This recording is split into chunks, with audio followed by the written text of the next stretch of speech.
চলতে ফিরতে যদি আমরা এই জিলহজকে টার্গেট করে আমরা এমন কতগুলো ইবাদতের মনোযোগী হই যেইগুলো আমাদের জন্য কঠিন হবে না। এর একটা কথা বলবো, সেটি হচ্ছে আমরা তো রুকু এবং সিজদা করি। আমরা জিলহজের এই মাসের 10 দিনে নিয়ত করব আমাদের কোনো রুকু কোনো সিজদা সেটি যেন আমাদের কখনো 7 তাসবির নিচে না হয়। রুকু সিজদা হবে আমাদের 7 তাসবির মধ্যে থেকে হবে।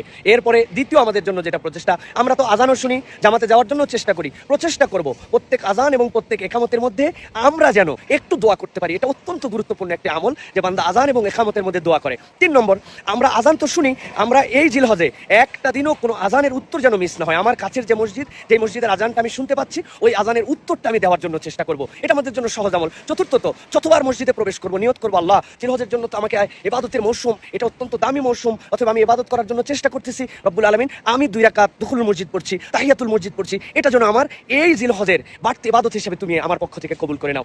পঞ্চমত যেটা বলবো সেটি হচ্ছে প্রত্যেকদিন কিছু না কিছু দান সাদাকা করা। আমরা তো দান সাদাকা করি, কিন্তু নিয়তটা রাখলাম যে আল্লাহ তুমি আমাকে জিলহজের এই ফজিলতপূর্ণ সময়ে এক্সট্রা কিছু আমলের নিয়তে এটা তুমি আমার পক্ষ থেকে আল্লাহ কবুল করে নাও। এইভাবে যদি আমরা এই জিলহজে এই ছোট্ট ছোট্ট জিনিসগুলো আমল করার চেষ্টা করি, ইনশাআল্লাহ আমাদেরকে রিওয়ার্ড দান করবেন। কিন্তু এই জিলহজের থেকে আমাদের প্রথম দশকে কোনোভাবে যেন একদম কিছু করি নাই এরকম না হয়।